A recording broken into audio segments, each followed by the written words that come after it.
Some of two numbers, sum of two numbers.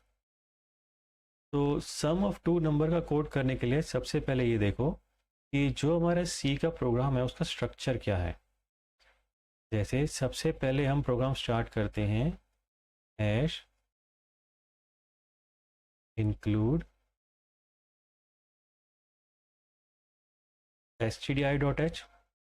ये stdi.h क्या है, ये हमारी हेडर फाइल है। क्यों ऐड कर रहे हैं आइए बताऊंगा थोड़ी देर में, देखो। फिर आ जाएगा void main,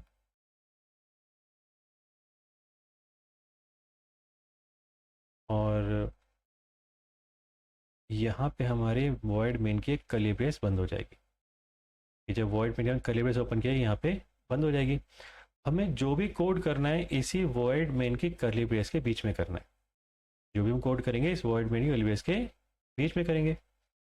अब एक चीज़ और देखो, ये जो प्रोग्राम स्ट्रक्चर मैंने लिखा hash include stdi.h void main करके, कंपाइलर टू कंपाइलर ये थोड़ा सा वेरी कर जाता है। देखो हैश इंक्लूड stdio.h, फिर यहाँ पे void main है, यहाँ पे आएगा int main। क्या आएगा, int main। फिर सेम कर्ली ब्रेस और एक कर्ली ब्रेस यहाँ पे बंद हो जाएंगी। बट अगर int main लगाएंगे तो जो मेन की कर्ली ब्रेस बंद हो रही है उससे ठीक पहले हम लिखेंगे रिटर्न ज़ीरो। अब ये इंट मेन क्या होता है या रिटर्न ज़ीरो क्या होता है ये हम आगे आने वाले वीडियोस में पढ़ेंगे, ठीक है ना। तो ये दो प्रोग्राम स्ट्रक्चर आप लोग के सामने है, program structure one, program structure two करके, ठीक है ना। तो प्रोग्राम स्ट्रक्चर जो वन है ये आपका काम करेगा बोरलैंड टर्बो सी या फिर सी प्लस में काम करेगा, ठीक है ना। और प्रोग्राम स्ट्रक्चर टू जो राइट साइड में लिखा है इंट मेन, ये आपका काम करेगा जीसीसी कंपाइलर, ठीक है ना। अगर आप सी के प्रोग्राम को रन कर रहे हो यूजिंग बोरलैंड टर्बो तो आप प्रोग्राम स्ट्रक्चर वन यूज़ कर सकते हो। और अगर आप लोग यूज़ कर रहे हो जीसीसी कंपाइलर सी प्रोग्राम को रन करने के लिए तो आपको प्रोग्राम स्ट्रक्चर टू ही यूज़ करना पड़ेगा। जीसीसी कंपाइलर के अंदर वॉइड मेन हम नहीं लगा सकते।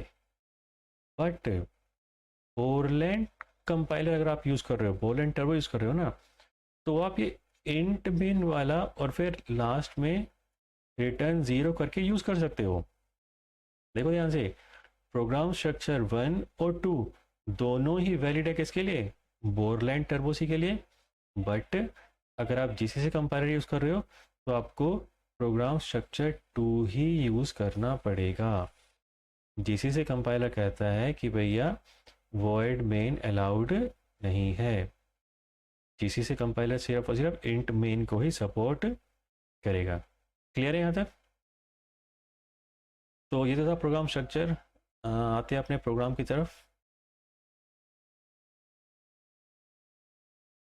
इसको एज इट इज छोड़ देते हैं, यहाँ पे आते हैं। ओके, तो सम ऑफ टू नंबर का हम कोड कर रहे थे, तो वॉइड में हमने लिख लिया था। अब दो नंबर का सम करने के लिए हमें कितने वेरिएबल चाहिए होंगे, तीन वेरिएबल चाहिए होंगे। दो वेरिएबल्स के अंदर वैल्यू और एक के अंदर उसका रिजल्ट आ जाएगा। तो देखो कैसे करेंगे, इंट n1 कॉमा n2 और फिर ये सम हो जाएगा, ठीक है ना। अब हमने ये क्या किया, हमने किया ये तीन वेरिएबल्स को डिक्लेयर किया। अब जैसे ये तीन वेरिएबल डिक्लेयर हुए मेमोरी में आ जाएंगे। अब मेमोरी में तीन वेरिएबल तो आ गए, इनके पास क्या रहेगा, गार्बेज वैल्यू। तो एक काम करते हैं, इनको पहले वैल्यू दे देते हैं। n1 equal to 10, n2 equal to 20 हो जाएगा। तो n1 को वैल्यू मिल गई, n2 को वैल्यू मिल गई। अब सम कर लेते हैं, sum equal to n1 plus n2, और फिर जो है सम को क्या करते हैं, डिस्प्ले करा देते हैं। कैसे, प्रिंट स्टेटमेंट के साथ। प्रिंट एफ शॉर्ट में लिख रहा हूँ, प्रिंट एफ। बट अगर आप लोग रन करोगे सिस्टम पे तो प्रिंट एफ पूरा ही लिखोगे, ठीक है ना। तो यहाँ पे लिखते हैं the some is %d comma करके सम और आखिरी में सेमीकोलन। अब देखो ये जो सम वेरिएबल हम प्रिंट कराएंगे ना, ये कहाँ प्रिंट होगा, जहाँ पे भी उसको मिलेगा %d। और ये %d जो है ना फॉर्मेट स्पेसिफायर, ये आप लोग कहीं पे भी लिख सकते हो। जो इस वक्त सामने लिखा हुआ है द सम इज %d, तो इसका रिजल्ट क्या आने वाला है, इसका रिजल्ट आएगा द सम इज 30, n1 कितना 10, n2 कितना, सम कितना 30 हो जाएगा, तो रिजल्ट आ जाएगा द सम इज 30। बट अगर यही %d आप लोग यहाँ से हटा के यहाँ कर देते हो द %d सम इज, तो आउटपुट क्या आएगा, तो आउटपुट आ जाएगा द 30 सम इज, यानी कि जहाँ %d होगा वहीं पर ही वेरिएबल की वैल्यू जो है प्रिंट हो जाएगी। क्लियर है यहाँ तक। अब इस कोड को एक बार प्रैक्टिकली करके देखते हैं। देखो सबसे पहले हम प्रोग्राम कहाँ स्टार्ट करेंगे, हैश इंक्लूड share.h, देन फिर आ जाएगा void main, और मेन के बाद कर्ली ब्रेस आ जाएंगी। तो सबसे पहले 3 वेरिएबल डिक्लेयर करते हैं, int n1 n2 कॉमा सम हो जाएगा, और n1 n2 को पहले वैल्यू दे देते हैं, इनिशियलाइज कर देते हैं, n1 इक्वल टू 10 और n2 इक्वल हो गया 20, sum equal to n1 plus n2, और फिर प्रिंट कराते हैं प्रिंट एफ। तो द सम इज क्या लिखेंगे, %d कॉमा करके सम। तो अब इसको रन कैसे करें, इसको रन करने से पहले एक बार ना सेव करते हैं, Alt F, save as some to dot C के नाम से, प्रोग्राम को सेव करेंगे। तो प्रोग्राम सेव हो चुका है। रन करने के लिए जो शॉर्टकट किया हुआ है कंट्रोल F9, देखो तो अभी क्या हुआ था, कंपाइल हुआ था, कोई एरर नहीं थी, आउटपुट भी आया था। बट वो जो आउटपुट स्क्रीन होती है, वो आउटपुट स्क्रीन आती है, होल्ड नहीं होती है, आउटपुट स्क्रीन जो है होल्ड नहीं होती है और वो स्क्रीन चली जाती है। तो आउटपुट स्क्रीन को होल्ड करने के लिए हमें एक फंक्शन यूज करना पड़ेगा जिसका नाम है getCH। क्या नाम है, getCH। अब देखो अभी मैंने बताया था कि फंक्शन की पहचान क्या है, राउंड ब्रैकेट। printf क्या है, एक फंक्शन है, राउंड ब्रैकेट लगा हुआ है। getCH क्या है, एक फंक्शन है, राउंड ब्रैकेट लगा हुआ है। तो ये जो फंक्शंस हैं, इन फंक्शंस की जगह अगर हम कुछ और लिखेंगे, जैसे printf की जगह abc लिख देते हैं, abcf लिख देते हैं, getCH की जगह कुछ और लिख देते हैं, तो ये काम करेंगे, नहीं करेंगे। क्यों, क्योंकि इन फंक्शंस की अपनी एक प्री डिफाइंड वर्किंग है। मैंने भी थोड़ी देर पहले बताया था कि सी प्रोग्रामिंग के अंदर 32 कीवर्ड्स अवेलेबल है जिनका मीनिंग पहले से फिक्स्ड है। ठीक उसी तरीके से ये जो फंक्शंस हैं इनका भी मीनिंग पहले से ही फिक्स्ड है ना। और ये फंक्शंस हमें मिलते कहाँ पे हैं, ये जो हेडर फाइल हमने ऊपर लगाई है str.h से क्या है, ये हेडर फाइल है। तो ये हेडर फाइल्स के अंदर ही इन सभी कीवर्ड्स की, इन सभी फंक्शंस की डेफिनेशन अवेलेबल होती है। अब ऐसा नहीं कि str.h लगा दिया तो सारे फंक्शंस की डेफिनेशन में मिल जाएगी, सारे फंक्शन की वर्किंग मिल जाएगी, नहीं, अलग अलग हेडर फाइल्स के अंदर अलग अलग फंक्शंस की डेफिनेशन अवेलेबल है। तो printf की अगर हम बात करें तो str.h हेडर फाइल के अंदर उसकी डेफिनेशन मिल जाती है। getch जो हम यूज़ कर रहे हैं स्क्रीन को होल्ड करने के लिए, उस getch फंक्शन की डेफिनेशन stdio.h हेडर फाइल के पास नहीं है। तो किसके पास है, उसकी वर्किंग, उसकी डेफिनेशन अवेलेबल है conio.h नाम के हेडर फाइल के अंदर। तो ये जो सबसे लास्ट में हमने getset फंक्शन यूज़ किया, इस फंक्शन की डेफिनेशन इस हेडर फाइल में है conio.h नाम की हेडर फाइल के अंदर। तो हेडर फाइल हमने लगा दी, getch फंक्शन हमने लिख दिया। अब दोबारा से रन करते हैं कंट्रोल F9 से, देखो स्क्रीन होल्ड हो गई ना। अब स्क्रीन तो होल्ड हो गई, लेकिन आउटपुट तो 2 बार आ रहा है। ऑब्वियस सी बात आएगा, क्योंकि मैंने इस वक्त अपने प्रोग्राम को दूसरी बार रन किया है। एक बार पहले भी रन किया था जब आउटपुट स्क्रीन आई थी बट होल्ड नहीं हुई थी, दूसरी बार अब फिर से रन किया, अब स्क्रीन होल्ड भी हो रही है बट आउटपुट ये पिछला भी दिखा रहा है, इसीलिए आउटपुट 2 आ रहे हैं। बट अगर चाहते हो कि पिछला आउटपुट भी ना आए, पिछला आउटपुट ना आए स्क्रीन पे, तो उसके लिए भी फंक्शन है। तो उसके लिए जो फंक्शन है, उस फंक्शन का नाम है CLR SCR, यानी कि क्लियर स्क्रीन। देखो साथ में राउंड ब्रैकेट लगे हुए हैं, तो ये भी क्या है, फंक्शन है। अब ये भी फंक्शन है तो ये भी किसी ना किसी हेडर फाइल के अंदर इसकी डेफिनेशन होगी। तो कॉनियर डॉट एच हेडर फाइल के अंदर ही इस क्लियर स्क्रीन फंक्शन की डेफिनेशन अवेलेबल है। यानी कि कॉनियर डॉट एच लगाते ही हमें क्लियर स्क्रीन और गेट से दोनों ही फंक्शन की डेफिनेशन मिल जाती है और वर्क कर जाएगा। अब रन करके दे दोबारा से, देखो पिछला आउटपुट नहीं आया, ये जो भी रिसेंट आउटपुट आया ये वही है, ठीक है ना। एक काम करते हैं, वैल्यू चेंज करते हैं, इसको कर देते हैं 11, इसे कर देते हैं 22। अब रन करें, देखो पिछला कोई आउटपुट नहीं आया, एकदम रिसेंट आउटपुट आया, ठीक है ना। अब देखो इसको मैं बार बार रन कर रहा हूँ, control F9 33, control F9 33, control F9 33। देखो हो क्या रहा है कि जब भी मैं कोड को रन करूँगा सेम आउटपुट आ रहा है। क्यों? क्योंकि मैंने कोडिंग में ही 2 वैल्यूज़ फिक्स कर दी हैं, क्योंकि मैंने कोडिंग में ही 2 वैल्यूज़ फिक्स कर दी हैं।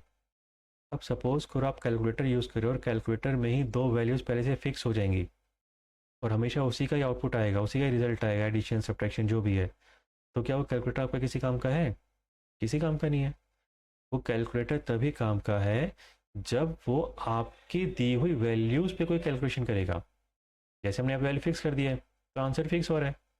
तो अब हमें कुछ ऐसा करना है कि जब भी हम अपना कोड रन करें वो हमसे मांगे कि भैया एंटर फर्स्ट नंबर करो, एंटर सेकंड नंबर करो, ठीक है ना। अब यूज़र से वैल्यू इनपुट कराने के लिए भी तो फंक्शन चाहिए। तो यूज़र से वैल्यू इनपुट कराने के लिए फंक्शन है scanf। क्या आएगा? scanf। अब इस scanf को भी तो चाहिए कि भैया किस टाइप की वैल्यू प्रिंट करानी है, किस टाइप वैल्यू इनपुट करानी है। तो %d, क्यों? क्योंकि हमें इंटीजर वैल्यू इनपुट करानी है।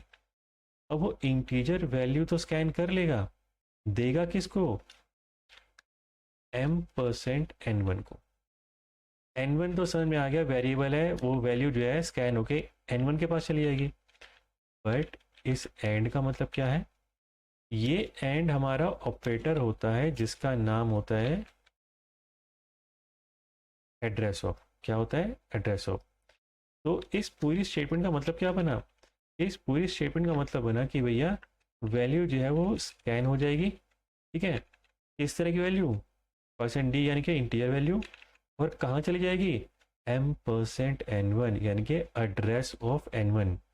जो भी n1 मेमोरी में एलोकेट हुआ है और जिस भी एड्रेस पे वो पड़ा है, जिस भी लोकेशन पे n1 पड़ा है, उसी लोकेशन पे हमारी जो वैल्यू इनपुट हुई है वो वहाँ पे चली जाएगी। तो n1 हमने इनपुट करा लिया, उसके बाद एक सेकेंड,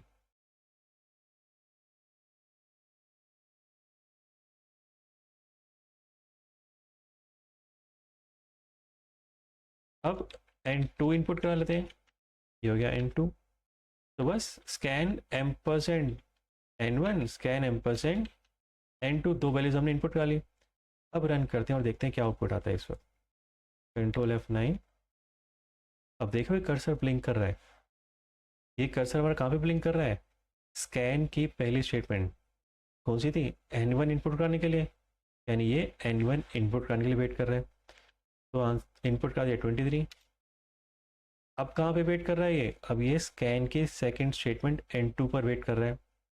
इनपुट करा दिया नंबर 45 और देखो रिजल्ट आ गया 10 में 68। और इस वक्त ये कहाँ पे रुका हुआ है? इस वक्त ये रुका हुआ है गेट ch पे। अब एंटर प्रेस करेंगे तो वो आगे कंटिन्यू हो जाएगा, स्क्रीन हमारी चली जाएगी। लेकिन एक चीज़ आप लोग देख रहे हो, जब ये प्रोग्राम ने रन किया था तो कर्सर जस्ट ब्लिंक कर रहा था। हमने प्रोग्राम बनाया है, हमें पता है ये कर्सर क्यों ब्लिंक कर रहा है, इनपुट मांगने के लिए n1 और n2 के लिए।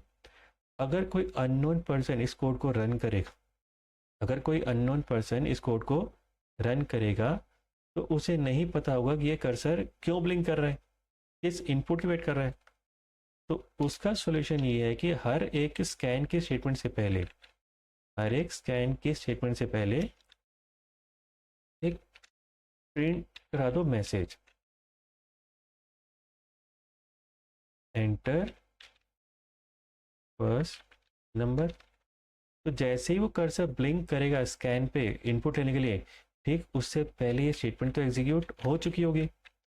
अब ये स्टेटमेंट एग्जीक्यूट हो चुकी होगी तो ऑलरेडी स्क्रीन पे मैसेज आ चुका होगा, भैया एंटर करो फर्स्ट नंबर। ठीक इसी तरीके से स्कैन के सेकंड स्टेटमेंट से पहले हम लिख देते हैं एंटर सेकंड नंबर। अब देखो कैसे रन करेगा। देखो कर्सर अभी भी वही स्कैन पे रुका हुआ है, बट स्कैन से पहले हमने प्रिंट की स्टेटमेंट दी थी, तो इसीलिए हमें पता चल पा रहा है कि भैया वो वेट कर रहा है एंटर फर्स्ट नंबर की। चलो 45 दे दिया, देखो सेकंड नंबर 56, और ये हमारा रिजल्ट आ गया 101। अब एक चीज़ और देखो, ये enter first number second number दशम एकदम ऊपर आ रहा है कॉर्नर में। थोड़ा सा नीचे लेके आते हैं, कैसे लेके आएंगे? देखो ये है ना एंटर, इस एंटर से ठीक पहले हम लिखते हैं स्लैश एन। स्लैश एन हमारा क्या है? Escape character. क्या है?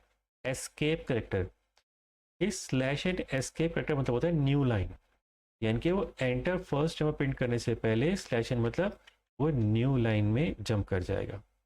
ठीक इसी तरह से एंटर सेकंड नंबर से पहले भी स्लैश एन कर देते हैं, और द सम से पहले भी स्लैश एन।